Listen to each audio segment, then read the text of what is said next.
yourself. Hey everybody, it's another episode of Go Flix Yourself. My name is Ben Konowitz, and with me as always is the candy corn to my Reese's Peanut Butter Cup, Bradford Oman. Hey, that's me. And how fucking dare you?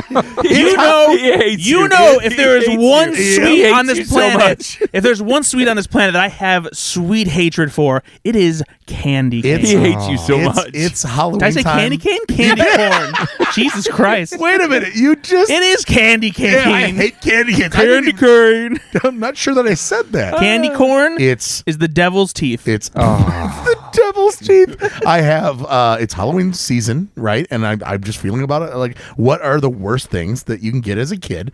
And it's Bradford Oman in your pail. You son of a bitch. And the circus peanut to my Reese's Peanut Butter Cup, Nate Loucks. Because you know what? You haven't been on my side tonight.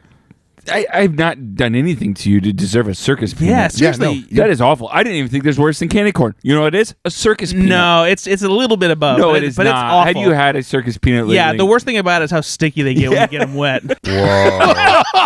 It's awful. Wow. Though. I don't think they hand them out anymore, actually. Or those I hand them out loose.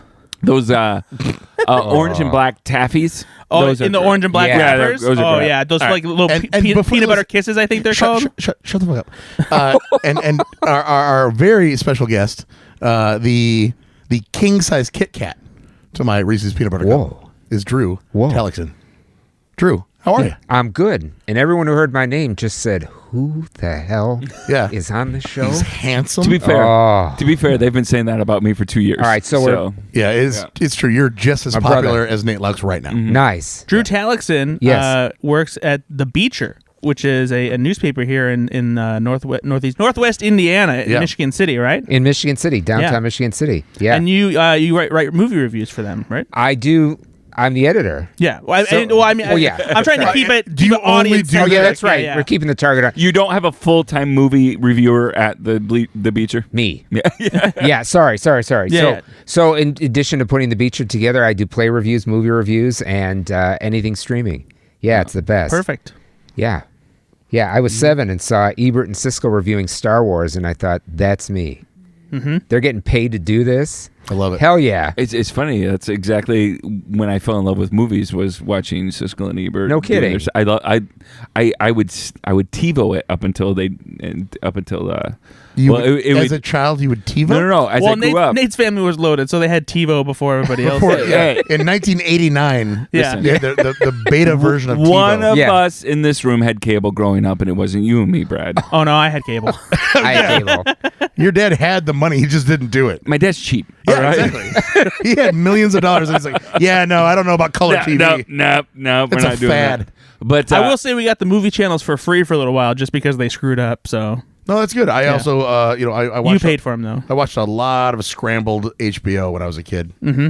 Yeah, same. It was on TV. Do you remember that? You turned the dial just a little bit in the line in the middle Yep. swiggled so you could see the late night. And I definitely watched Herman's Head. And Oh yuck. no, and honestly, it was a pretty sexual show, so I was pretty excited about it. Before we go any further, legitimately, organically, if you listen to this podcast, we love you very much. We would love to hear your feedback, your comments, like, subscribe, do all that shit for us. We would love you. That's a good Halloween treat for us. Speaking of treats, who legitimately wrote us a check this week, Brad? Oh well, Ben. Let me ask you a question. What do you like to have when it's your birthday? What's your birthday treat? Normally isn't it cake? But what like do you have a specific kind of cake that you like? I do enjoy I'm pretty basic. I like You just like regular birthday cake? chocolate cake. Yeah. Chocolate cake? Or Chocolate birthday cake. How do you feel about birthday cake? Isn't that? I mean, it's just you can Like classic birthday cake, like white cake with like no. the traditional I frosting. literally just said chocolate cake. Do you like buttercream frosting, or do you like whipped cream? Do you want to frosting? ask the question, or do you want a real answer? Or I'm anything? asking. I already said a chocolate cake. I understand, but I'm digging into your specific cake likes as well. Like Chocolate cake, chocolate frosting, Right. With the melted wax on the piece of cake that I get. That it's a little chunky. All right, so I have bad news. They ran out of your favorite cake. Okay. They don't have it anymore. Yep. How would you feel if you had just like a regular birthday cake? Pass. Okay. See, that's good to know. Well, today we're gonna disappoint you. Oh, that's normal. Another disappointment. Today we're gonna disappoint you. So one of my favorite chocolates is the Lindt chocolate truffle. You guys like lint chocolate truffles? Oh, Yeah. man, They're fine. They're Yeah. fine. Little chocolate sphere. Yeah, they're fine. Is that when you balls. wake up in the morning and you have like just a bit of chocolate in your belly button? Oh. It's pretty good.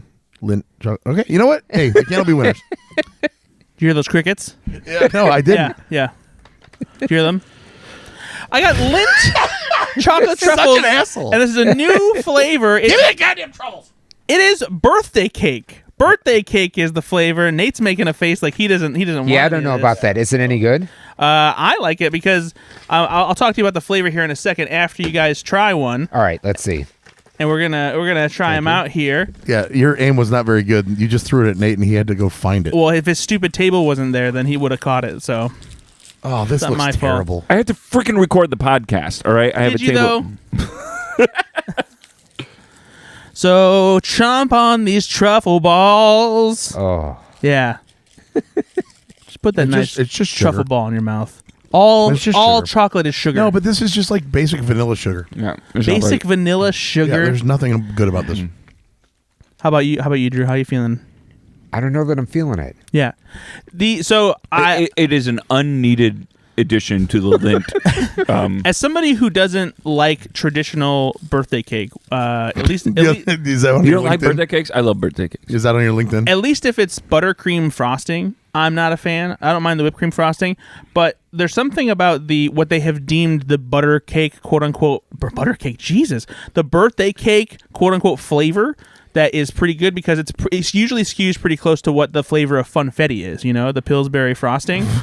And this is kind of like that, but This it's is not so quite nuanced, as so good. nuanced. It's not quite as good because you love funfetti, don't you, Nate? I do, and I was, a couple of weeks ago was my birthday, and I was expecting you guys to maybe like make me a funfetti cake. Yeah, But we would have, but Ben canceled the podcast because he's a bitch. I also, and I don't keep track. I didn't know it was your birthday. I know you guys did tell me at like 11 o'clock at night. No, it was early in the evening. No, it was for me. It was 11. We just wanted to make sure everyone else got it in. I don't. What you expect me to get lost in the mix, Nate? No, I'm gonna wait. Yeah, you did. No, And normally it's the next day for people. Like Drew, Yes. next year on your birthday. Yeah. expect something in the next day from me. Oh. I was nice. trying to get it to you right before you went to bed, so you're just snuggling with my birthday with my wishes. sweet dream wishes in your big dumb head. I'm still not over it, but whatever. Huh, interesting. Did you get my card? No, is it in the mail? Yeah, no, I didn't send one. What's wrong with you? We're 42. I'm not sending you a birthday card. Oh, you want $5 from Grandma? That's why I'm a little mad is we are the same age now, and for like a month and a half we weren't. And yeah. so I was, I'm the young one. Brad and I aren't 42. Hey, old man. Well, Yeah, Nate, happy birthday! Got your birthday cake truffles. Nice. Hope That's you awesome. like 'em. That's awesome. Nice. Nate, I'm going to start with you, buddy. What's the last movie that you saw? I can't because I'm starting with you because I don't know that I actually watched a movie in the last 2 weeks. Jesus Christ! We had listen. Well, we usually start with the guest. We had no. I'm starting with you. We had a stand-up comedian, Kyle Kinane, come to LaPorte, Indiana. He did 2 shows for charity. We raised over $5,000, and that was an incredible thing that we were all a part of. It was fantastic, but I spent a lot of time on that. And forgive me, I did not watch probably, and I'll think, but I don't think I watched the movie. So let's there start with was a time earlier this week where I texted Ben to see if he needed any extra help with the comedy show, and he was like, "Oh, sorry, I was hanging out with Liz and Jim, and just now saw this." So there was a little bit of time where he had to watch a movie. I'm not gonna just bail on some of my best friends in the whole world. Why don't you watch a movie with him? To what? No, that's You watch not- a movie with friends all the time. I feel like you guys bailed on my birthday, but that's fine. I should have watched the movie with you on your birthday. Maybe a horror film. Because you don't like watching those I alone. don't. Well, or just watching them. But hey, Ben, what is your favorite H.G. Wells book? Wait, what's going on right now? How did this turn into like a turnaround? I don't know. My favorite HG, probably the one that is very popular. Oh my God! You can't even name an H.G. Wells Who book. is HG? Is it War of the Worlds? You are definitely the Jason It Bateman. is. That is correct. I watched War of the Worlds, an adaptation by. An adaptation or an adaptation? No, it's an adaptation. Let him whatever. go. Let him go. Hey, Brad. hey, Because you know he's tonight- going to. Wait. Stop. You, above all people, should not be judging people for saying the wrong thing tonight. Yeah, You're butter I'm cake. convinced you're having a stroke. First of all, and at I didn't least even butter say cake is I- delicious and a real thing. Adaption, not a word. It is a movie. It stars Nicolas Cage. That's Yeah. adaptation. So, Steve Spielberg directed a movie, great movie. called War of the Worlds in 2005, and it stars the often awful Tom Cruise. Tommy C. That's the nickname. Yeah, kiss the stars, baby. Tommy C. What? Okay, you know what? I'm gonna let you have that one. Yeah, thank you. Also, Dakota Fanning is in it. So if you know probably most people know the story of the War of the Worlds, and so Yeah. it is a really well done adaptation of this book. And what I loved about it is I've seen so many Spielberg films is you really feel like this is taking a personality, a director's personality, and taking it and enmeshing it with the story. And I felt the Steven Spielberg effect in this film. Tom Cruise is fine. He isn't bad in this at all. It's more than fine. He's really good in this movie. He's fine. You know what I didn't love in this film? Dakota Fanning. No, Tim Robbins. Did you like Tim Robbins in this film? He's doing a little too much. It's a little- as a That's what I performance. felt. Like Yeah. I felt. Yeah. A little over the top. I didn't love that about it. But do you guys love this film? I do.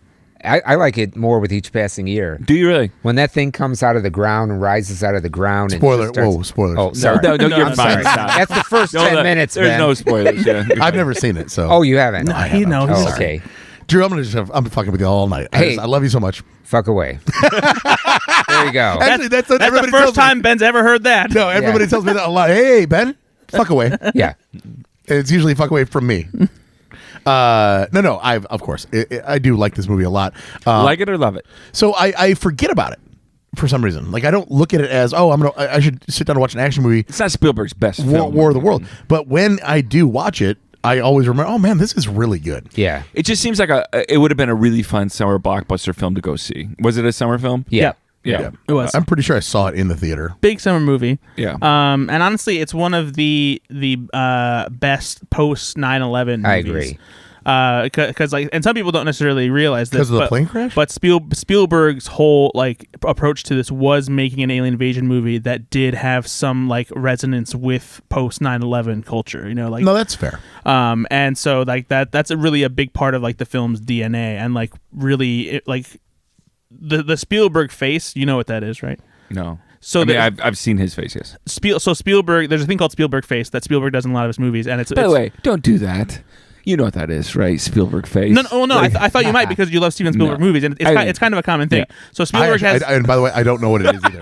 Spielberg. I'm not being a dick. Spielberg has the signature shot that he does in almost all of his movies, where he focuses squarely on the actors as they are reacting to something that Okay. is totally otherworldly, fantastical, the unbelievable. Jurassic Park. Yeah, exactly. Okay, where she Like, took- when they're where they reacting to the take off the Brachiosaurus. glasses. Yeah. I When can you- think of many things now that fit that bill. I Exactly. didn't know that was you wouldn't a actually thing. take off your glasses to see better, but they do in that moment because it's such Well, a. she's wearing sunglasses, so you would in that scenario. That was a bad choice you made to describe that. But the idea is Yeah. that it's just the idea is just that is capturing someone's reaction to something that is really strikes You awe wouldn't into take them, your and there's sunglasses off. you absolutely would. If the sun is blaring and you take them off, then you can't see anything. The sun isn't shining behind the Brachiosaurus that they're looking at. It's literally behind the camera. You don't get it. I disagree. You don't understand. I how that works. disagree. Anyway, the use of that of Spielberg face in that movie is incredible because it very much lines up with so much of the footage you would see on 9/11 of people when they were looking at the towers, watching what was happening. You have the people who are turned to dust from Yes. who are Yes. blasted by the aliens and replicating all the ash and debris and stuff that was around. There's a lot of really striking visuals that are called to mind from it, but I love War of the Worlds so much because it blends blockbuster spectacle and that kind of drama together. The bodies in the river Yeah. going past that Dakota Fanning stares at. And then there's, right before they get to the ferry, there's just a shot of a group of people walking, and they're all covered in ash. And they all just- that same sequence too, they hear the sound of that ship, the whoa, Yeah. and they all just turn at the exact same time. Yeah. It's such a well orchestrated moment. No, Yeah. that's good. The only thing I did want to talk about is it's just, I think, a little bit rude to give me a movie right now with a divorced main character, Yeah, I would never give you a dad movie. it's pretty. You son of a bitch. That's almost exclusively what you've given me over the past year. And by the way, God. honestly, I have given Brad movies, and then I go, shit. No. Like, there's not a dead dad in this movie. Like, I've been trying, and I go, ow, Bull Durham. There's not a dead dad in that film. Darn it. Sorry, Brad. And every time I give Ben any movie, I'm like, oh, this movie probably has somebody where a dad loves their kid. He's not gonna like that. Not a strong suit for my family. I just don't get it. I don't get the film. I don't connect with this. Again, 14th film in a room. I don't connect with it. So you liked War of the Worlds? I did. Yes? I did very much. Did you love it? No, but I really liked it. It wasn't my favorite Spielberg film. Two of my favorites would be probably Lincoln and Saving Private Ryan. Okay. All right. What's your favorite? I mean, you're such a big fan, so it's hard probably. But Yeah, it's honestly, it would probably end up being Jurassic Park. yeah. Yeah. I mean that is. I mean, it's really hard for me, and probably depending on the day and the moment and the feeling. Yeah. Drew, do you have an opinion on this one? I got like 3. Okay, yeah, that's what I'm saying. It's like 3 opinions? 3 opinions. Yeah. You know, Jaws, Yep. Close Encounters, Yep. Ghost Hunter is and great. Temple of Doom, Nice. which is the one that everyone hates, but that's my favorite. I don't hate it. It's definitely not the best Indiana Jones movie because I still like it, but yeah. Yeah. I just love the minecart chase, and I love the opening where they jump out of the airplane. And Yeah. Of course. It's just some great stunt work in that movie. What about you, Benny? Favorite Spielberg, probably Jurassic Park, honestly. It's so perfect as a blockbuster. That's true. The practical, like the fact that the CGI that they did was so, limited. It wasn't about that. Even though they could have gone the other way with it. The physical puppetry of everything and the cast and just the writing, literally everything about that movie is great. The score, everything. I just did a column about that because it's the 30th anniversary of the movie. Yep.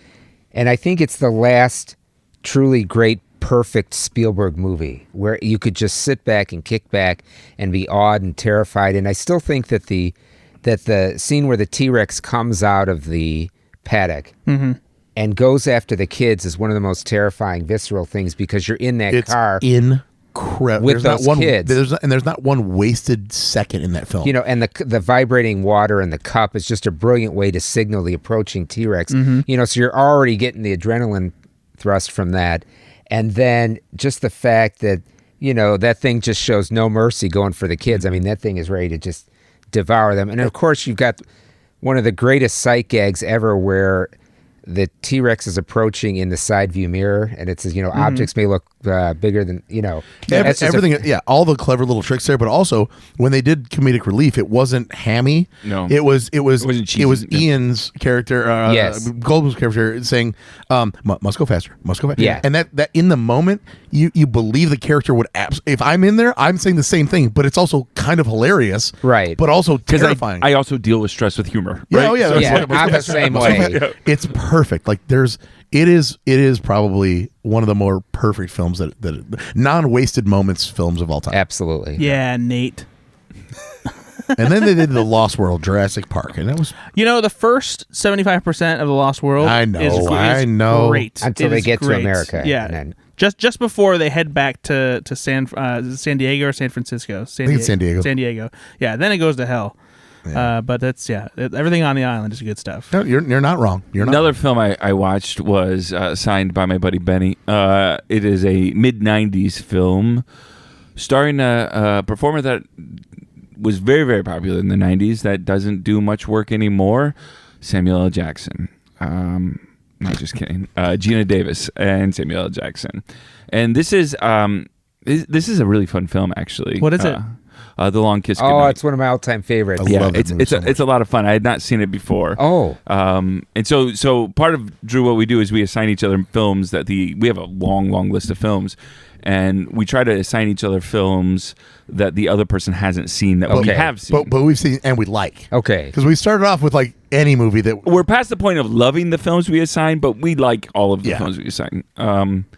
I love most of the films, but some of them are just good films that I like.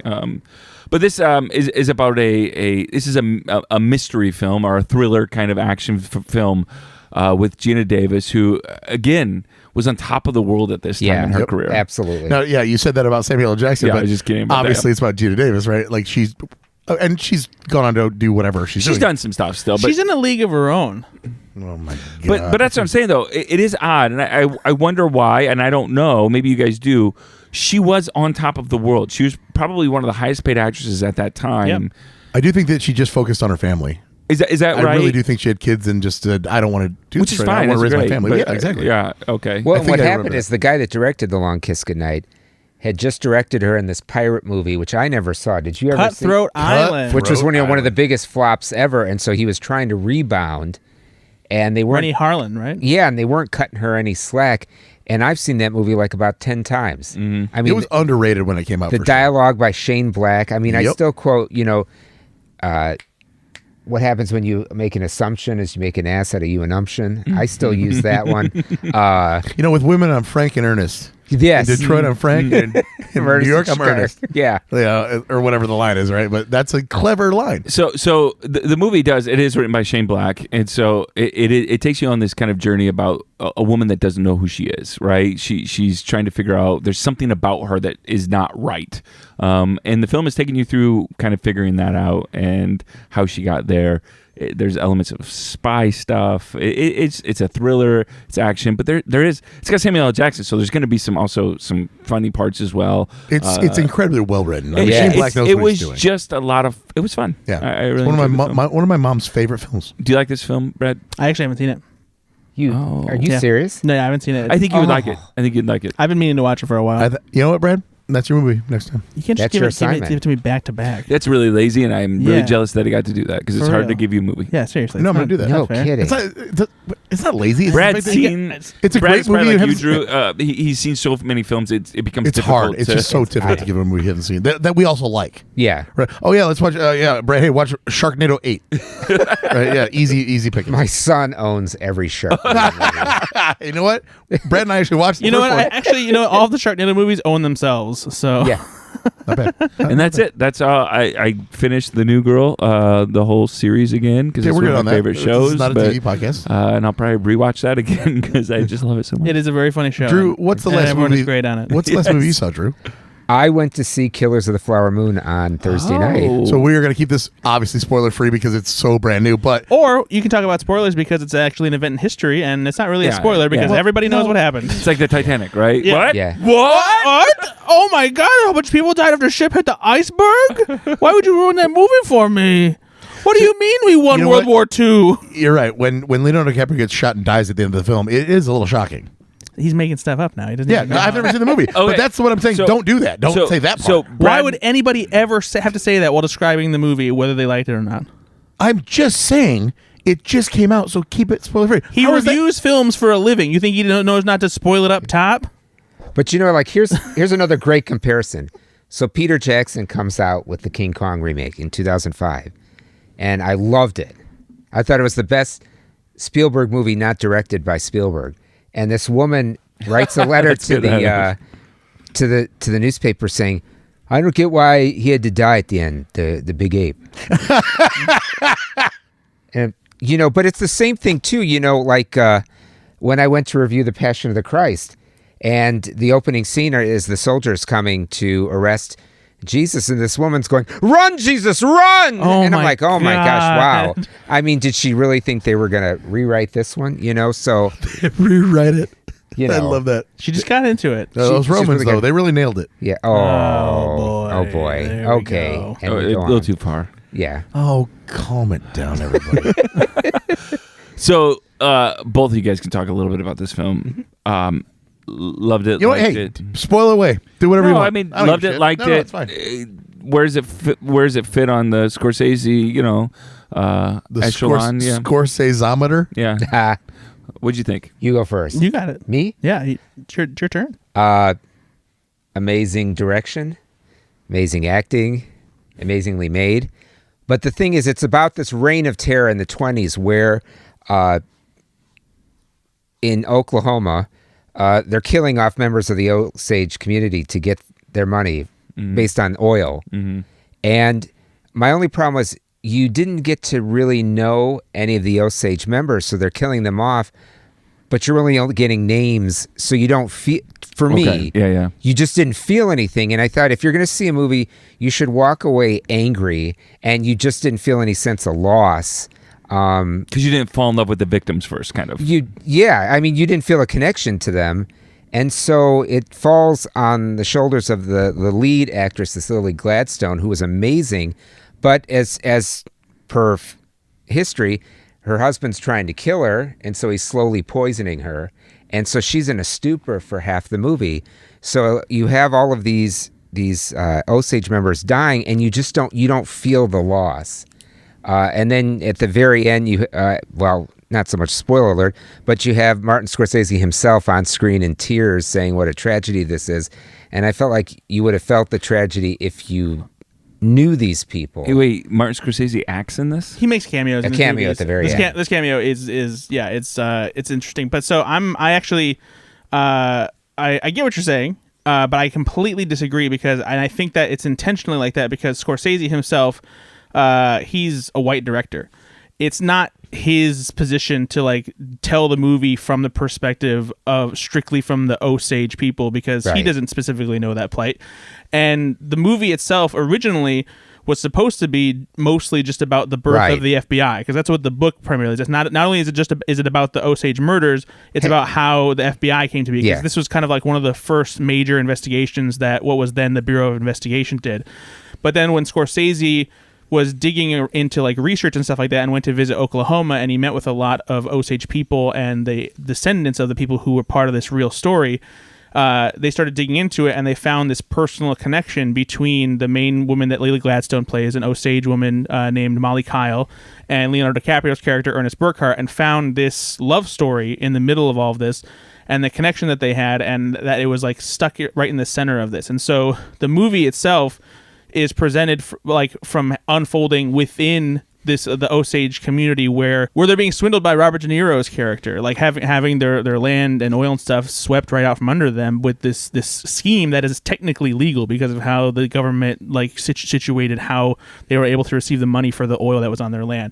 And so what you get is a connection through this relationship where for me what I liked about it was the focus of the movie is in the middle of it, you have this love story and then there's this tragedy surrounding it, and what it really digs into is just the heinousness of people like Robert De Niro's character and all those he convinced to help pull this off, and just how like unbelievably like diabolical it was for them to do this to these people. And it continues this trend that Scorsese has done for a long time of demystifying the hubris and the greatness of how America was built. You know, Gangs of New York, Goodfellas, all this stuff built upon crime and like, you know, basically ruining other people's lives for their own benefit. Same with Wolf of Wall Street too. Yeah. And so I think that you do feel the plight, even though you don't know some of the Osage people who die, because I think you feel the pain through Lily Gladstone's performance, because I think you see that she genuinely loved Leonardo DiCaprio's character and he loved her. And there's like, that's the ultimate betrayal, along with, you know, like what's being done to the Osage people, including her family around her. You know, one of the problems that they ran into is that Scorsese was concerned about is that anytime a movie deals with Native Americans, it falls into what's called the white savior tropes, you know, where that white people have to come in and save the poor Native Americans from the problems. And the thing with the book is, and where it ran into this problem was, and I was a big fan of the book, is half of the book is about the birth of the FBI and how they were tasked with solving this case. And Scorsese realized that if they focused on all that, then it was going to fall into a white savior trope. And so I get why he did that, and I did respect it. And I guess I realized one of the things that they couldn't do is at the end of the book, the guy who's writing it sort of inserts himself into it, and he goes, and the granddaughter of the woman who's killed that was sort of the brashy, I can't remember. You know what I'm talking about? She's the one that they actually took down to the river, and they shot her in the head. Yeah, Rita, and so Spoiler alert, sorry. Cool. But at the end of the book, I'm just joking. At the end of the book, she takes him down to the Rita's granddaughter takes the author down to the river and says, "This is where my grandmother was shot." And I'm reading the book and just sobbing. But I realized that had they shown that, it would have been another white savior trope. So I guess the thing is, I still gave it 3 stars, 3 out of 4. I think you definitely should see it. I think and Robert De Niro just nailed the role of this guy who's just, like, they're going up, it's like the mean streets of any Martin Scorsese. They're just going up to Osage members, in some cases just shooting him in the head, shooting him in the back. And Lily Gladstone has some scenes where, she's just shrieking in agony. Remember at the bottom of the steps, Yeah. and it's just like, wow, I mean, this woman's going to get an Oscar nomination for this. I would definitely tell people to see it. I think the problem with any movie fan is when you go in with certain expectations, you almost go in with like this mental scorecard, particularly if you've read a book of what you're looking for, and it's like you unfairly judge a movie. Well, yeah, it's expectations versus reality. Versus Sure. reality. And a lot of times I'll see a movie a second time, and my opinion of it changes because the book is still too fresh in my mind. So I think what I'll do is when it starts streaming on Apple, I'm going to watch it again and see, because I've had that happen. There's certain, like War of the Worlds, when it came, it was right after, Tom Cruise was jumping on sofas and acting like a total, Scientology weirdo. And it was like, there was some of that clouding the movie, but then I saw it again like 5 years and I'm like, boy, there is some major movie making in this War of the Worlds remake. So I think the cool thing about movies is your opinion can change, who you are. I mean, you can see stuff as an adult that you thought was a kid and you're like, what was I thinking? Yeah, for sure. And vice versa, right? You can watch stuff that you didn't get. And you're like, oh my God, this is so much more nuanced than I gave it credit for when I was 13. Yeah, because like my dad at 13 showed me Citizen Kane and I thought, what the hell is this? I didn't get it. And then I saw it again in film school and it still didn't do anything for me. And then I saw it when I was 30 and you can understand regret and missing things of your childhood. Yeah. That then You have the emotional experience now to watch You've it, lived right? life to, and like the same with Casablanca. I'm like, this didn't do anything for me as a child. And then when you're older and you've loved and lost, you appreciate Your favorite things. piano. Yeah, no, I get it. Yeah, I get it. All right. And I did see one Brad recommended that, like, Talk to Me. Oh, what was it? Talk to me. Horror movie. And? It was freaky. Good. That's what it's supposed to do, right? How do you describe? It's an Australian horror movie. Yeah, Australian horror movie, and so basically the premise is like the latest trend among these teens is that they are doing this seance where you touch this embalmed hand and you let a spirit in, and it basically possesses you for a minute, and like they're recording you like on video, and they're all laughing because like you're saying weird shit, and then like you pull it out, and then everyone's just like, oh my God, that was crazy, and then one goes wrong and they let it stay in for too long, and then shit gets real. Yeah. There's an actress in that film and War of the Worlds. Which one? Who is it? Oh, From Two Towers. And from Miranda Otto. Yeah. Yeah, she's the mom. 9/11 movie or? Wow. No? It's pretty funny. Hobbits. Oi, talk to me. So you like Talk to Me? Liked it a lot. Thought the lead actress was amazing. Yeah. It's really, really good. Have you seen You Talk to Me yet, Ben? I'm not doing horror right now. He came out like 3 months ago or something like Not that. doing it. Still not doing it. Brad, what's the last movie you saw, buddy? Well, I saw. Gosh, I gotta tell you. Well, first I want to say Killers of the Flower Moon. I agree with you. I think you should see it in theaters. It's a 3 hour and 20-minute movie. So 3 hours and 20 minutes. How many times do you think I'd have But to it doesn't pee feel during that? like a 3 hour 20 movie. I mean, we talk I about would that pee like at least 10 times. I don't care that it's approaching 3 hours because a lot of those can move. Like Oppenheimer, right? It's fine. But 320 seems really long. It doesn't feel like it. It is long, but it does justify its runtime, and it's very well done. Don't be a baby. Take a catheter with you. Oh. I would if I could. Don't be a baby. All right. Take a catheter with you. On that track. So, and I do like where we're going with this. Here we go. All right, here we go. Drew. So Buckle up. I'll tell the story tactfully. Got very No. Oh, This is, I don't know if you know what show you're on. Okay. I got very sick, was in the hospital, and had to have that. And then as the nurse was removing it, she said, I want you to know I love your reviews in the newspaper. And I'm thinking of all the times to get recognized. I said, well, now you can appreciate it on a whole new level. I thought you were going to say, as she was removing, we had to go 4 sizes bigger. Oh, Next time you see a movie, think of this moment. yeah. Weird place to get recognized. Oh my God, that's really funny. That's heinous. It's pretty good. Yeah, Brad. So the last movie that I saw, Nate is very well known for giving me great movies, stuff that really, Nice, Nate. really pulls at the heartstrings. And honestly, that's kind of true.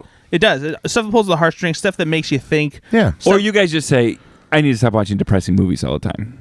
I don't say that because I don't have. I a problem say with that it. all the time. Yeah. He gave me a movie last night. What the fuck was it? I don't know. What was I don't know what I the give you. no the Weatherman? Oh yeah, that was good. Yeah. No, it's not.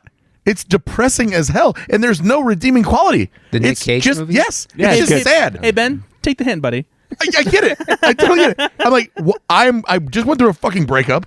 I'm single now. I live alone, and Nate's like, here, watch something that is going to make you sad the whole time. And then when you turn it off, you're like, yeah, that was sad. That's the whole shtick. Yeah, but when I'm sad, I want to watch sad movies. I 'cause don't. It makes me even sadder.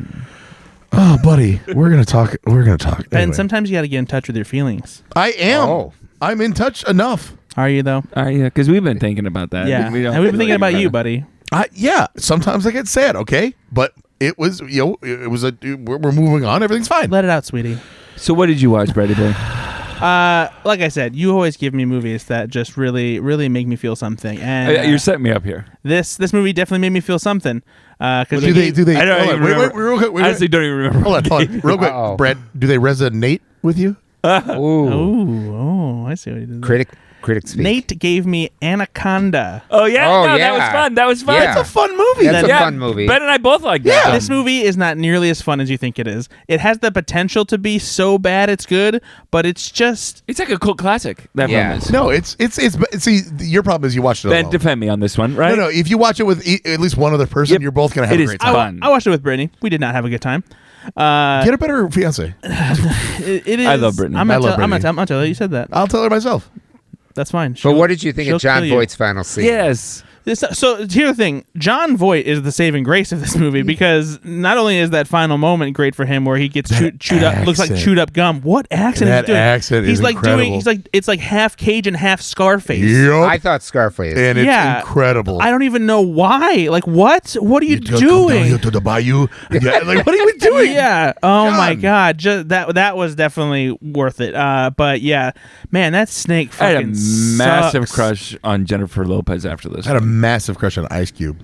Yeah, Wow. Naturally. I had a massive headache after watching this movie. Really? If it was made today, the CGI would have been obviously a lot Oh, better. right. But man, I remember it's loving fun. this. I love It's it. also October. I'm trying to give you like some kind of horror monster film. Oh, you trust haven't me, I was seen. horrified Yeah. to say the least. I'm surprised you didn't find seriously, like, you anything didn't fun find in this movie. Any redeeming qualities there's about it? there's some fun. I mean, there's just It's fun. campy fun. Yeah, there's fun stuff about it because it's Yes. campy.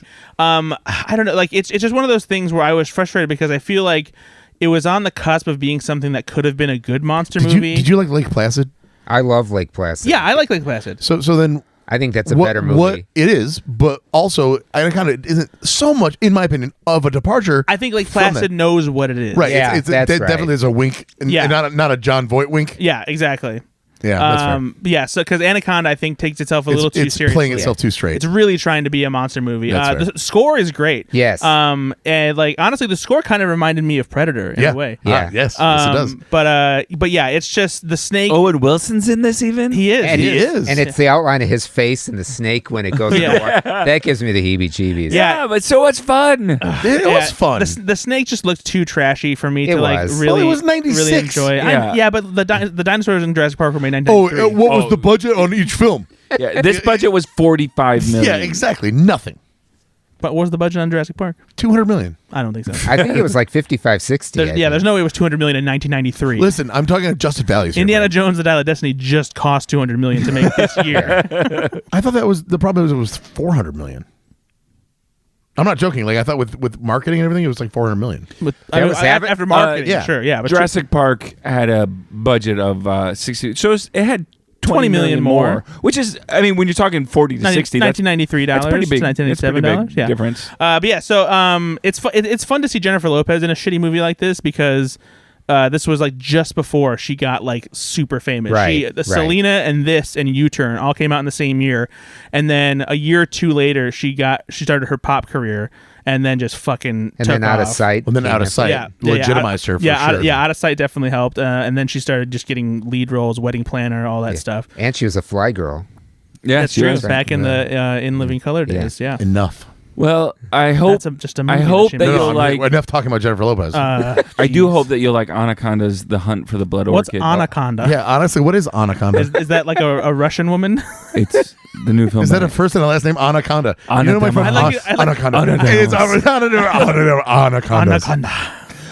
Hey, I just read on the Wikipedia that Sony Pictures is rebooting it with screenwriter Evan Doherty. I don't know who that is. He worked on one of the Godzilla movies. He wrote Snow White and the Huntsman, Divergent, Teenage Mutant Ninja Turtles from 2014, The Huntsman, Winter's War, and Tomb Raider. Oh, so not So he really needs No, to yeah, work. no, he keeps getting work. Yeah, And then- that's the one thing about you can say about that guy is he keeps getting work. Yeah, I heard one of those movies, and it was good.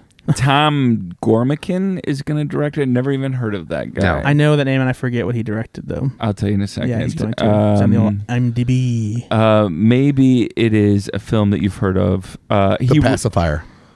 No, The Unbearable Weight of Massive Talent. Oh, that was good. Okay, that's good. That's a good movie. That was good. So if they're trying to make a really funny Anaconda, then I'm down. Funaconda? Put Nicolas Cage in Anaconda reboot, and I'm Okay, there. now we're talking with the same accent that John Voight had. Oh, please. That would be fun. Bad Lieutenant, Port of Call, the jungle where Anaconda is. Port of call, the Yeah. jungle where Anaconda is. If they call it exactly that and it says starring Nicolas Cage, I'll be their opening fucking night. Absolutely. I'll have tickets the next day. Taylor Swift will be the new Jennifer Lopez. Bad Bunny will be Ice Cube. There you go. All right, perfect. I'm sold. Bring it in. I did. Owen Wilson, played by Owen Wilson. Yeah, just bring him back. Reprises the but role. have him play himself. No. Yeah, so she got done with Loki and Yeah. Oh wow! That's a big that's a snake. big snake. Anyway, you got me. I did watch a few other things that I will mention. Not TV. I'll mention TV if I damn well want to. Okay, let's go. Let's go. You know, I'm gonna take it slow. Just Oh my God, Oh. we're already like 9 hours over. I know. What time are we at? I don't know. We are at 43 minutes. Yeah, see, grow we up. barely. You know, we got to do trailers. So I saw Poor Things, which is the Oh yes. new movie by Yorgos Lanthimos, who did this. I want to say this again. I am so impressed that you can pronounce that name.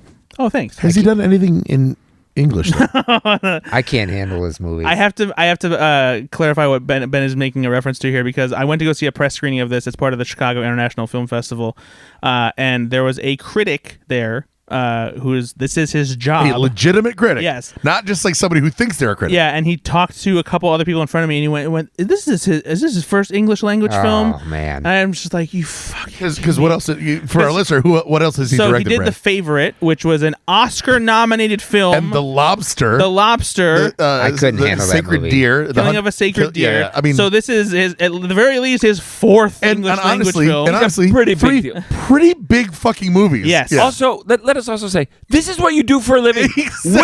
Wikipedia it. Yeah, like I wish someone would have just come in and said, "We're gonna need this press badge back." Yeah, go home. So I, You know what? Hey, fuck away. fuck away. I like The Lobster a lot. I like The Favorite a lot. He's definitely a strange director. It's dark comedy stuff. Yeah. A little bit of like strange whimsy in a way. I'm not sure that honestly, if I knew him personally and he invited me over for dinner and he's like, "Hey, do you want to see what's in the trunk in my basement?" I'd be like, "I'm gonna go home." I feel like there's a very creepy. I'm going I'm with you, straight Ben. to that basement. I'm totally going, down with you on He's that. got that little bit of like, I it's can't a little do it. too weird. I'm going straight to that basement. Yeah. But Never to it's be that- heard from again. Because it's also that fantasy element that It it is. carries with Yeah. it. It is. You know, It's like, And oh no, this- this is a real monkey's paw. And this, I think, is his most fantastical movie, simply because of the setting and the characters and whatnot. What is the premise? So the best way to describe it is it's basically Barbie meets Frankenstein in a way.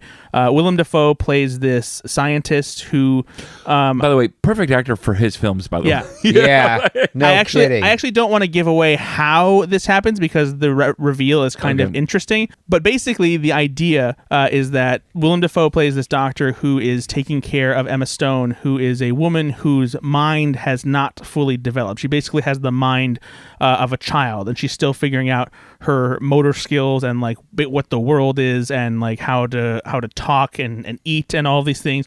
So she's still figuring a lot of this out. But she's developing quickly because it's her mind, is in a grown woman's body essentially. And so as she starts to learn things and whatnot, she wants to go out and explore and see the world.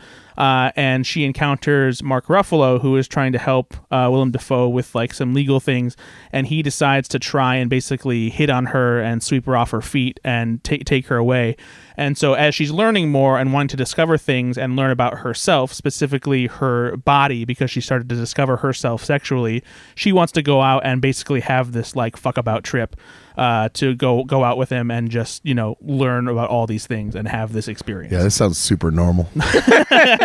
And so it's very much a very strange movie, but it's also extremely funny. It is a very funny, very funny dark comedy. Emma Stone is hilarious in it. Mark Ruffalo is hilarious. Listen, when you said those actors, right? Like, I respect both of them so much. Yeah. Emma Stone can do no wrong. Yeah. And Mark Ruffalo, same thing. I trust them, you know? And for them to read a script like this and say, yeah, I'm in. And Emma Stone is a producer on it, too. Oh, that's good. Yeah. And so, but no, it's very good. It's very sexual. There was a lot more nudity and sex than I was anticipating. But it's very funny and very well done. Very, very strange, very surreal, very artistic. A little bit of, is there some Mark Pinello? There's no Ruffalo. no rough down below. But he in particular is very funny because he's plays like such a douche nozzle. Dude, I haven't heard that term. I do since I was like in seventh grade. Mark Ruffalo, yeah, douche nozzle. But no, if you do take a chance on it, know that it is very strange, and you might be like, "What the fuck am I watching?" But it is. I think you'll find that it will be worth it. By the way, can we assign this film to Ben? No. When he watched it with Seal, Me neither. his mom. That would be just so weird. No, we're doing it. Oof. By the way, that's not a caveat that we could do. Like, oh hey Nate, I need you to watch this really inappropriate. Yeah. You know what? Get Finn and go watch Showgirls. By the way, you didn't use my mom. Classic. You didn't say my mom because she's dead. I know. That's why I had to pick the next closest thing to your kid. Cool. Finn would probably love this film. He would love Showgirls. Even Boogie Nights. That's a classic. Him and his mullet. So you've seen Showgirls?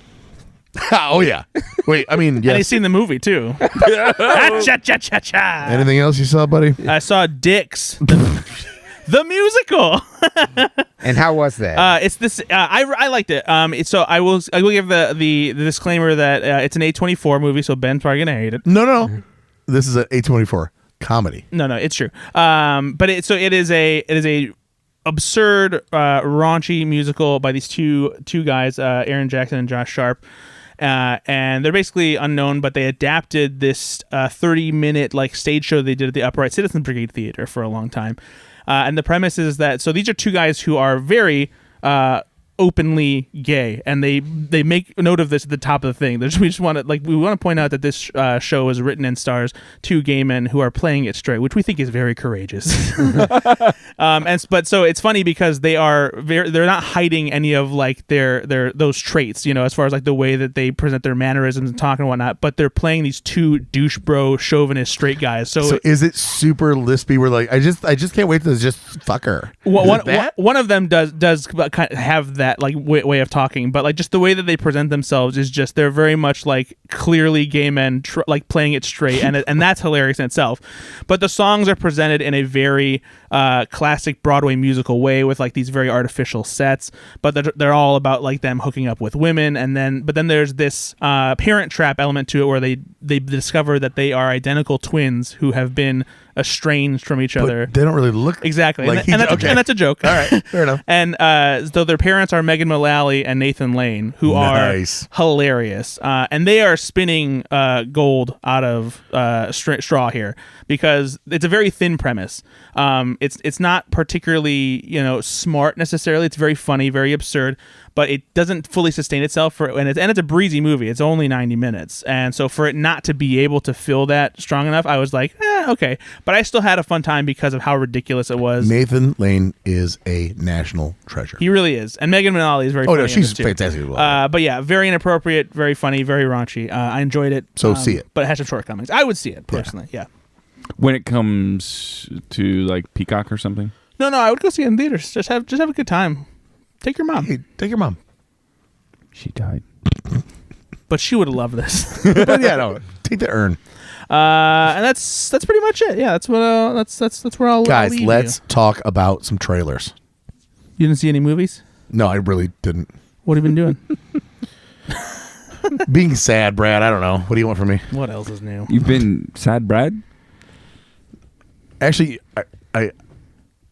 I'll admit this. I actually I had time to watch. Oh. Instead, The truth I comes have out. I have got a little bit back into video games. Did you play your fucking golf video game? I did. You I know. stupid son of a I know. bitch. He's got a Okay, next-gen game system. He just got a PlayStation 5 and an Xbox Series X. You know what fucking game he's playing? PGA Tour. No, because I don't play video games. Road to the But I'm Masters. so He's mad playing, right he's now. playing PGA Tour. Road to the Masters. No. Yeah, Max Fury Road Masters. It's fun. He's playing a What? fucking golf video game. I will never get to play Augusta, but on that game I can. What? Nate is flabbergasted. Sorry. So I did. I probably How long did you play that game? between that and like The Last Dark, which is the other Is game that I like? played. Is it kind of like? Oh, yeah, that's right. You were playing a fucking survival game, too. How many hours did you waste on these fucking I'm not joking. games? Probably like 10 to 15. He could Is have it like- watched an entire season of television. But I chose to. My mental health was more important. You played Your Tecmo mental health. PGA? What? Tecmo PGA or something? Sure. Yep. You know- Tecmo Bowl. You know what? And it wasn't a football game. It's bowling. Just because Ben did this, I'm going to talk about something else I watched.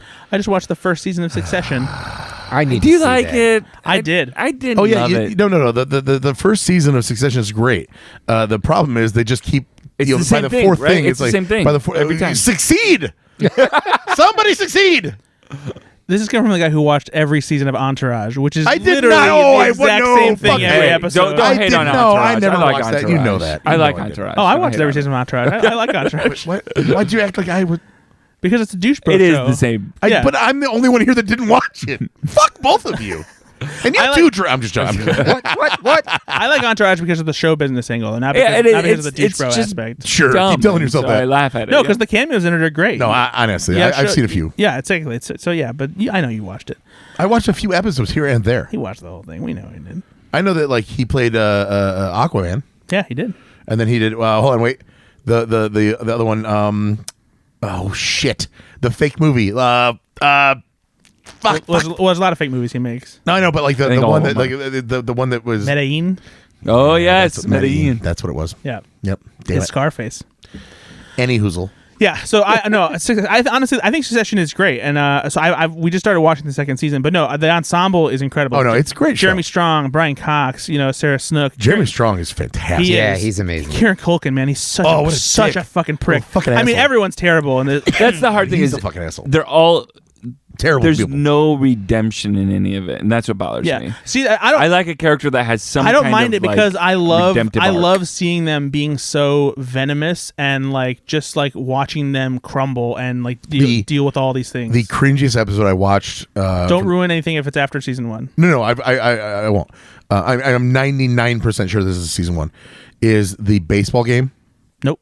Oh wait, yes, first episode. where yeah. they the helicopter in and all that, and it's like that's like because they put that guy up to bat, Yeah. or the kid up to bat, yeah. What the fuck? Like that's how you know, right? They're just terrible people. Yeah, and the way Kieran Culkin tears up that check is just like, dude, fuck you guys.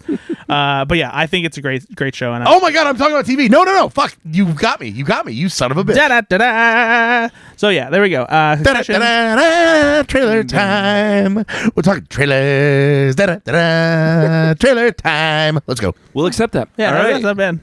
All right. What trailers did we watch? was that so jarring that I did that? You're like, I don't know. We're doing I it. forgot what we did. Let's start with the one that I know Ben's going to want to talk about. Anyone But You. This film stars. Why? Listen, guys. Why? Sydney Sweeney and Glenn Powell. Why? No. It's been said many times on this podcast that you are the Glenn Powell of Go Flix Yourself. I will say, I feel a kindred spirit to Glenn. Now he's not necessarily my spirit animal, but I do feel connected to him. By the way, this is. I think it's the kind of thing though where it's like he's like the mirror version of Glenn Powell. I can see that. Yeah, like we have Glenn Powell, and over here you got Ben Konowitz. No, that's fair. Yeah, that's fair. So this is like a Hallmark film that they're doing for the theater, right? No, No. it's not. It is. Come on, the No. premise. Hey, we got to pretend to like each other. So the Yeah, what tra- is the premise? So I this is can only tell. this is only a minute trailer, and they're very clearly keeping the full Here, premise let me from being. Let me read from Rotten Tomatoes what the premise is Okay. according to them. Okay, in the edgy comedy Anyone But You, B, played by Sydney Sweeney, and Ben, so B and Ben, played by Glenn Powell, look like the perfect couple. But after an amazing first date, something happens that turns their fiery hot attraction ice cold. herpes. Until they find themselves unexpectedly thrust together at a destination wedding in Australia. So they do what any two mature adults would do, pretend to be a couple. Is that not the premise of so many rom-coms? Yeah, but do you know how many good rom-coms there are that do stuff like that all the time? And I'm going to tell you what the secret ingredient here is. Matthew McConaughey. Besides Glenn Powell and Sydney Sweeney, this is directed and written by Will Gluck. Do you know what movies Will Well, that name Gluck sounds familiar. has done? Yeah, Nate? he did. Do I? Yes. Peter Rabbit. Ugh, Jesus Christ. Of course. And Peter Rabbit too. And Friends with Benefits. And Annie. wait, and Fired Up. And Easy A. What? Peter Rabbit 2, more carrots? Yep. The most important one. Hey, I don't, guys. the I don't know. I redemptive don't know what one I'm is doing over Easy here. A. He did Easy A. A That's is a good the, one. is the All right, there you go. And honestly, the Did you like Friends with Benefits or no? it's fine, but Yeah, it kind of it's got caught not up in really, that no yeah. strings attached double feature Which thing. one's better? I've never seen either. Friends with Benefits is probably better. Is that Yeah, the who's in Mila that one? Kunis? Sasha Kunis one? I'm not joking. Which one's which? You just said you knew a second No, ago. I said I don't. I've never seen either one of them. That's what I said. Friends with Benefits is the Timberlake Mila Kunis one. No strings Gotcha. attached is Ashton Kutcher and Natalie Portman. Sorry. Yeah. See, I always confuse them. I thought it was Mila Kunis and Ashton Kutcher. Like, I can't. But it's like, there's no way this is going to be better than The Proposal. First of all, I don't think the proposal is all that great. It's I love The I think Proposal. Ryan Reynolds and I Sandra am Bullock a sucker are. for The Oh, Proposal. get out of I think town. I think Ryan Sandra Reynolds and Bullock. Sandra Bullock are a great duo. That's all you need. White. I Betty think White. Betty White is hilarious in it. I think that Don't ever speak ill of Craig T. I Nelson. think that the Craig T. movie. Nelson? You're just listing cast members. Yeah, and they're all Craig T. great. Nelson is great. They're I just love making a good Craig movie. T. Nelson. The proposal overstays its welcome by a good 20 minutes. Nope. Oh, Not wow. true. Wow. Not The true. guy that, hey, Killer the Flower Moon, 9 hours, but it's worth it. And the one movie, 20 minutes too long? Did you just compare the proposal Yes, to he a Martin did. I Scorsese did know movie? that. You stupid prick. No, By the way, the fact by that the you're so way- pretentious that you can't have 20 It's minutes. 108 minutes. It's 108 minutes. So it overstays- And 20 of them were That's not unnecessary. true. Oh my That is not God. true. A romantic comedy, if you know what you're doing, you get in, you get out, 90 minutes. Easy breezy, beautiful cover girl. This is The 108 Proposal, probably worse, is what this new film is. No, I disagree. I think that there's something else that's bubbling here, but which is why they're kind of keeping it low key with this teaser trailer. And plus, they don't really make movies like this anymore, where there is like a little bit of sizzling sexual chemistry and also some decent comedy along with it. So this was a choice in this trailer to do like the 50 Shades of Grey type score over the whole thing. Yeah. And yes, the dick tap in the trailer is funny, but with the score of 50 Shades of Grey going on, it was a little confusing, honestly. I didn't really know what to expect, and that's Yeah. what a teaser trailer should do. What Yeah. was So your, I'm interested. What was your favorite part of this trailer, Ben? I probably Glenn Powell is his name? Is that what it is? Drew, She's very pretty. what did you think of this trailer? She's very pretty. I'm gonna have to know about more because it didn't do it for me in the trailer. It seems very by the numbers, and That's what I'm saying. It yeah. just seems a little bit by the numbers. I mean, every romantic comedy seems by the numbers. But I will tell you- that's kind of the point. but that's what I'm saying. Is it's just I like this trailer though because Yeah. instead of most know you like this. oh trailer. calm down most romantic comedy trailers though the entire movie is shown Yeah, exactly. and then you're like yeah I don't need to see And that. what's the point? This Yeah. is actually this is actually a trailer. yeah. I you might be right though, Brad, and I think you might be they're holding something back Yeah. to the premise in this. Yeah. And that's what I Because- want to see. Yeah. the trailer really was a paint by numbers trailer, right? Other than really two beautiful people in the trailer. Why do you hate Sassy Swanson? What's her name? Sassy Swanson. Sassy That's what we're going to call her Swanson. from now on. Sassy Sydney Swanson. Sweeney. What is it? Sydney Sweeney. Yeah, why do you hate Sassy Swanson? Sassy Swanson is her name now. This film comes out December 22nd. Is this something you're Oh, it's going to be a Christmas movie for you and Oh your family, my babe. God, There you no. You can sit there with No, an erection no, next to no, your mom. Oh. Yes. We go to the theater every Christmas day to watch a film. My family. And this year it's going to be a double feature. Poor Things and Anyone But You. And Brad and I are going to be a row behind him just laughing the whole time. They're like, oh man, that. Ben, can I have the popcorn? No! Oh, yeah. No, Mom, no. You know, that's the worst when you see a movie with your parents and then something wildly inappropriate comes up. You know, my wife and I first started dating, we meet at Dunes Plaza in Michigan City because it was The Piano, and that was supposed to be the movie. And then, half an hour into it, there's Harvey Keitel buck naked. Yep. And we're like, oh, wrong movie. You know, You couldn't just stand have to cut the tension by pointing it out, though. So basically, if Penis. it's ever happening, you just go, oh, they're going to make whoopee. You know, my dad had the best joke because my mother goes, I just can't relate to a movie about a mute woman. And my dad said, neither can I. Oh, Shit. and that's why they got divorced. So, little fun fact for you guys, or a little trivia question for you. Dermot Mulroney and Rachel Griffiths star in this film. What is the last film they starred together in? Best Friend's Wedding. Yep. Is that right? That is right. Nice job. 1997's Nice. My Nice. Best Friend's Wedding. Way Nicely to go. done, sir. It's Dermot Mulroney, not Derbil McDillett. Yeah, I know, right? There's- Sassy Swanson. Isn't it Dribble McDillett? It's Derbil McDillett. Is it Dribble? Yeah. All right. The other trailer we watched is kind of combine some of our other interests because we've got a podcast that reviews and recaps Saturday Night Live episodes as well called The 10 to 1. This is the Please Don't Destroy the Treasure can't wait. of Foggy Mountain. Do you want me to read the synopsis of this or no? Sure. All right. Sure. And Please Don't Destroy the Treasure of Foggy Mountain. John Goodman narrates the adventure of Ben, Martin, and John, three childhood friends turned deadbeat coworkers who fend off hairless bears. I'm already laughing at this. Desperate park rangers and a hypocritical cult leader played by Bowen Yang in the hopes of finding a priceless treasure, only to discover that finding the treasure is the easiest part of the journey.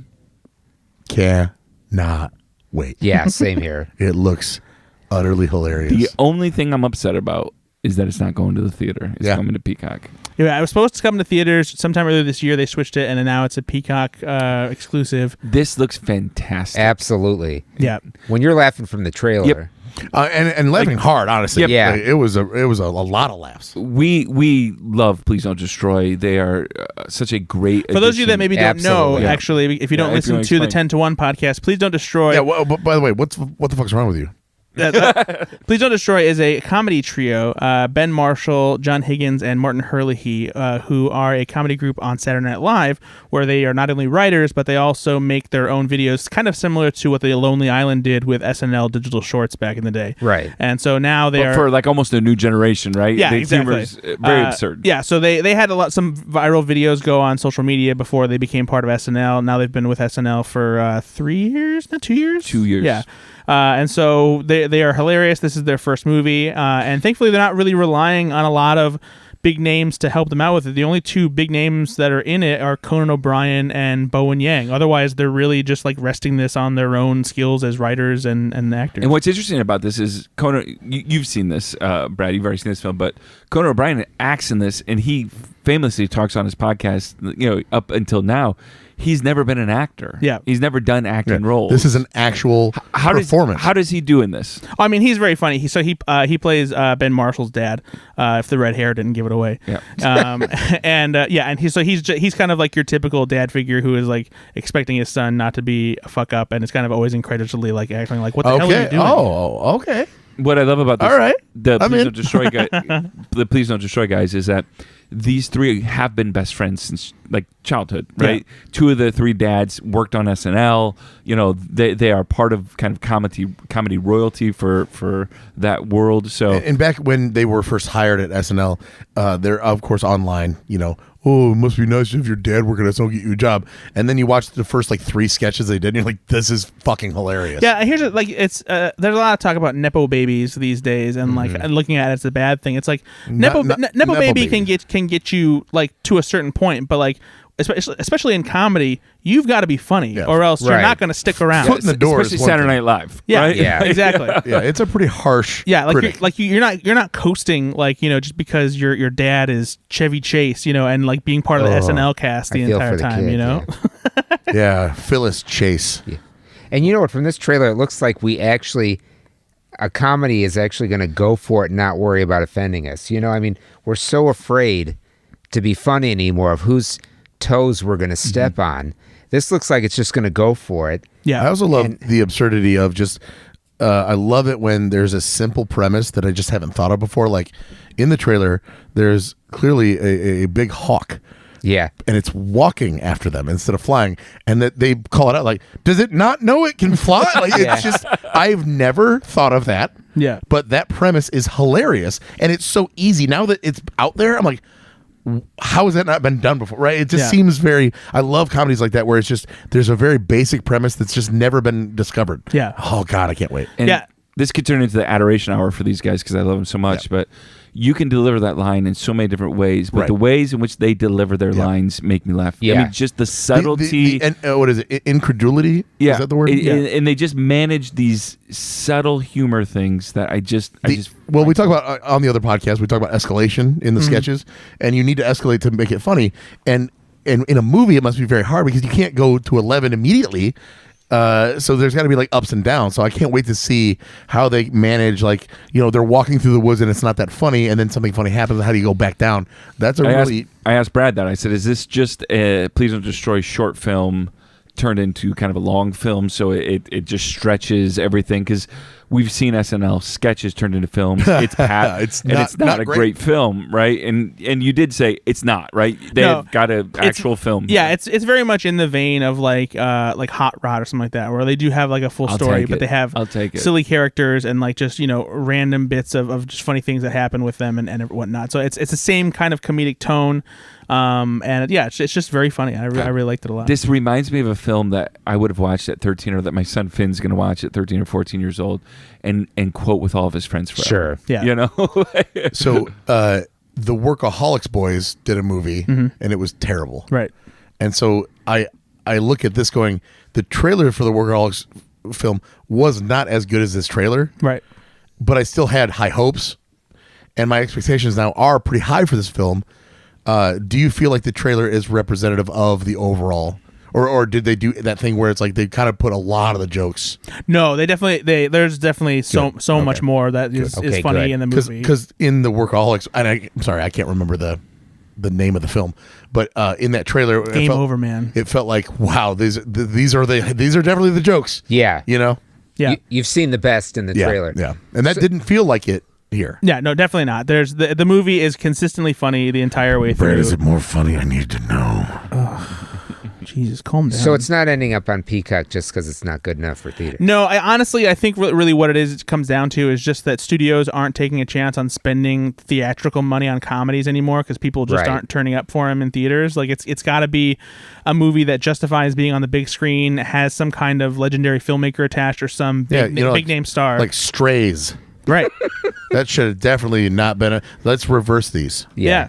And that's probably part of the reason why too is like it's they had made the decision before Strays came out, but like you see what the box office was like on Strays, an R-rated comedy. Well, it also did happen during the strike, but they couldn't really promote it, so maybe there's a little bit there. But Strays had a budget of $46 million and only made $35 million in theaters, but like that did have major actors doing voice work in there, right? Yeah. So and it's going to do more. And the dogs looked a lot better than Anaconda. So most things look. Most things do, but I look better than Anaconda. Well, do I look better than Anaconda? But yeah, so Anaconda. Nate, when does Please Don't Destroy the Treasure of Foggy Mountain hit Peacock? It comes out. hold on. December 25th, and I'll be. That's what I'm gonna watch with What my they parents. say, mid-November. The release date is November 17th, 2023. There you go. Here it Nice. comes, everybody. Not much longer. Less Oh than wait, so 5. you've seen the whole movie? I have. I actually saw it like 2 months ago. Yeah. I saw like a working cut of it early ahead of time. It had unfinished visual effects and whatnot. So. Even in the trailer, there was a section where the hawk looked a little rough. I'm hoping they do. Gloss that up a bit. That's okay. I No, mean, if it's I'd be not, fine but- even if they and it's a don't. lower budget movie. Yeah. You know, he's not a main character. It's not the Jar Jar Binks of the Treasure of Foggy Mountain. I don't know. so- Well, it came back in what? like 3 different Yeah, scenes. they used it a lot, Brad. Actually, I'm gonna say here. And every time I'm like, oh, I'm so glad they're going to use this as like a part of the comedy that it's going to come back. So it looked. Nate's a just big so fan of hot comedy. No, I just love these guys so much. I really do. So I can't wait to see it. I can't wait to introduce you. You know, I never got to ask. Did you finally see The Creator? I did. Yeah, actually, you know what? I should have mentioned that, but it's. Did we talk about? No, I talked about That's that a on the great previous episode, movie. didn't I? Yeah, I don't care. I think I did. Did yeah, you like when it? Sarah was here. Yeah, Oh yeah, Sarah Godzilla Kineji. yeah. When she was here. I want to see it. I just haven't seen it yet. Oh, You liked it a lot, Drew? Did you loved like it. I think it's one of the best movies of the year. It's very good Okay. for sure. All right. I won't recount everything that I said. No, already, 'cause yeah. we You already liked did a whole it. episode. But yeah. No. Well, this has been Go Flix Yourself. Hey, Drew, thank you so much. No, honestly, buddy, thank you for being Yeah. on the show. Hey, this was great. I'm so happy that we got to yell over each other in front Yes. of you. Brad, where can people find you on the online? Who cares? Okay, Nate, good to see you. Drew, thanks for being. No, the Beacher. Yes. The Beacher. If you're in Southwest Michigan, Northwest Indiana, the Beacher is the premier paper that you want to subscribe to. Get yourself a subscription. Which Bent was on the cover? I was on the cover. Why of the would Beacher. you do that? I Oh, was and you were I on was the cover too. So sorry, Nate. Yeah. Drew, I'm really I'm over sorry. here. All right, we're Drew, next. I'm You're over next. here, buddy. You're next. Are you online though? Can we find you online? Yeah, we're at thebeacher.com. No, you personally. No, Beacher.com is on. It's there. his website, thebeacher.com. No, I mean It is. Do we have time for the story about him on the cover getting me in trouble with someone's granny? Yeah. Always. Yeah, now we do. So I did this story about Ben and inappropriate trivia. So I'm at Buddy's house and his 85-year-old mom sitting there, I remember this. and they go, so what do you have on the cover? And I said, well, yeah, I wrote about Ben and his inappropriate trivia. And his grandmother has been like narcoleptic the whole night, just perks up, and I saw that article, and I've been to that inappropriate trivia, and it's filthy. It's damn filthy. And the whole room just drops dead quiet. And I'm like, oh my God. So my first I'm thinking, cool, she reads the Beacher. Nice, But then I text Ben, who says, great, that's what we're putting on the posters. It's filthy. It's damn filthy as a marketing tool. So Says And the we've sold out 85-year-old ever grandma. since. Yeah, we've sold out every single time. If you're an 85-year-old grandmother, stay home. To be fair, she's not wrong. No, it's really filthy. Like I get it. Yeah. at Yeah. the same time, you didn't that's what- falsely market it. It's Yeah. called Sure, yeah. inappropriate It's called trivia. inappropriate. I would tell trivia everybody for- it is R-rated Yeah. raunchy trivia. I think that we were in the early stages of promoting, and it was if you are easily offended, please stay home. That was like the byline. And it said that in the article. Yeah. But, So yeah, feel free to check out that article about Ben and the one about me in the Beacher. Yep. Just keep on looking. You'll find the one with me in it. Yeah, you'll get there, Nate, buddy. You'll get there, buddy. It's fine. For Brad, for Drew, for Nate, I'm Ben. Hey, it's been a good night. Thanks, boys. Bye, everybody. Bye.